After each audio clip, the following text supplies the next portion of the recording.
नमस्कार दर्शकों, मैं ललित खन्ना स्वागत करता हूं आपका हमारे न्यूज़ चैनल पर। जैसा कि आप सबको मालूम है, हमारे न्यूज़ चैनल पर तमाम पॉलिटिक्स और देश दुनिया से जुड़ी खबरों को दिखाया जाता है। आज हम बात करेंगे एक वायरस के बारे में, एक ऐसा वायरस जो WHO ने जिसे आपातकालीन घोषित किया है। ये वायरस है एमपोक्स। एमपोक्स को मंकी पॉक्स वायरस के नाम से भी जाना जाता है। मंकी पॉक्स वायरस, जिसे सबसे पहले 1958 में अफ्रीका में पाया गया था, और ये बंदरों में पॉक्स नामक बीमारी का प्रकोप है, जिसे मध्य अफ्रीका में और पश्चिम अफ्रीका में जिसके अधिकांश मामले मिले थे। एमपोक्स वायरस मंकी पॉक्स वायरस के नाम से भी जाना जाता है, लेकिन WHO ने इसे एमपोक्स का नाम दिया है, जिसे अब एमपोक्स वायरस के नाम से ही जाना जाता है। एमपोक्स वायरस एक संक्रमण वायरल बीमारी है जो लोगों में और जानवरों में ज़्यादा तेज़ी से फैलती है। इस वायरस के लक्षण की बात करें तो इसमें बुखार, ठंड लगना, या फिर लिम्फ नोड्स में सूजन आ जाती है, या फिर शरीर में दाने होने लगते हैं जो फफोलों में उभर जाते हैं और बाद में फूटने लगते हैं। इन लक्षणों की अवधि की बात करें तो इसकी अवधि 2 से 4 सप्ताह की होती है, और अगर कमज़ोर प्रतिरक्षा वाला व्यक्ति है तो इसका असर ज़्यादा दिनों तक देखा जा सकता है।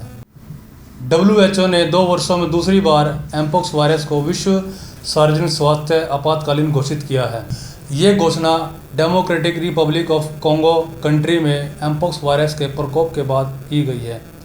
एमपोक्स वायरस अफ्रीका के बाहर के देशों में तेज़ी से फैल रहा है, और डेमोक्रेटिक रिपब्लिक ऑफ कॉन्गो में अब तक एमपोक्स वायरस से 500 से ज़्यादा लोगों की मौत हो चुकी है।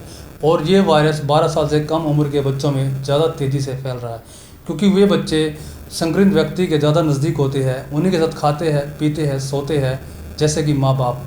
धीरे धीरे अब ये वायरस अफ्रीका के बाहर के देशों में भी मिल रहा है। हाल ही में अगर बात करें तो अमेरिका में एक संक्रमित व्यक्ति पाया गया जो अफ्रीका के कोंगो कंट्री से यात्रा करके लौटा था, जिसके संक्रमित पाए जाने पर ही आइसोलेट कर दिया गया और फिर बाद में उपचार करने के बाद ही बाहर निकाला गया। और जो व्यक्ति अफ्रीका के कोंगो कंट्री से यात्रा करके लौटता है, या फिर वहाँ से कोई पदार्थ, खाने पीने की चीज़ें आदि वहाँ से आती है, और कोई भी व्यक्ति उसके संपर्क में आता है, तो वो व्यक्ति बहुत जल्दी संक्रमित हो जाता है। एमपोक्स संक्रमण के शिकार में उच्च जोखिम वाले वे लोग शामिल हैं जिन्होंने हाल ही में ऐसे देश की यात्रा की है जहाँ पर इस वायरस की पुष्टि हुई है, या फिर अन्य ऐसे लोगों के संपर्क में आए हैं जिनके शरीर पर यह दाने पाए गए हैं, या हेल्थ डिपार्टमेंट द्वारा उन लोगों की एमपोक्स वायरस के रूप में पुष्टि की गई है, यानी इसका निदान किया गया है। इलाज की अगर बात करें तो अभी तक इसका कोई खास इलाज नहीं आया है। WHO का कहना है कि इसके लक्षण दिखने पर दर्द और बुखार की दवा दी जाए, और CDC college development of counselling का कहना है अगर किसी व्यक्ति में इम्यूनिटी पावर ज़्यादा है या उसे कोई स्किन बीमारी नहीं है तो वो खुद इसका ट्रीटमेंट कर सकता है। लेकिन अगर किसी व्यक्ति में संक्रमण ज़्यादा फैल जाए, उसे समय पर रोकथाम और जो मौजूदा इलाज है वो ना मिल पाए, तो उस व्यक्ति की मौत भी हो सकती है। हालांकि चेचक और अन्य स्थितियों में कई एंटीवायरल दवाएं उपयोग में है, जिनका उपयोग एमपोक्स के रोगियों की मदद के लिए भी किया जाता है। टीकाकरण की अगर बात करें तो क्या इसके मंकी पॉक्स के टीके उपलब्ध है? संयुक्त राज्य अमेरिका में मंकी पॉक्स संक्रमण के जोखिम और गंभीरता को कम करने के लिए 2 टीके उपलब्ध है। पहला टीका जेनोस और दूसरा टीका एकम 2000।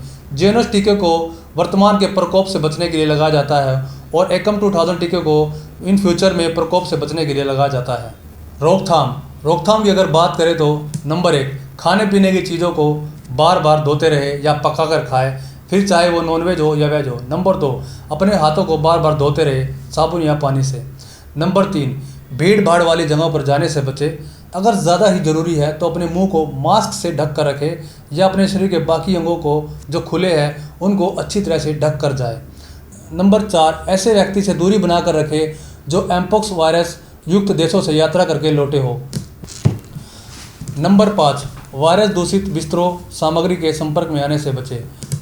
नंबर 6, संक्रमित पशुओं, खासकर बीमार या मृत पशुओं के संपर्क में आने से बचे। नंबर 7, बार बार छुए जाने वाली सतहों को साफ कर रखें या कीटाणु रहित रखें।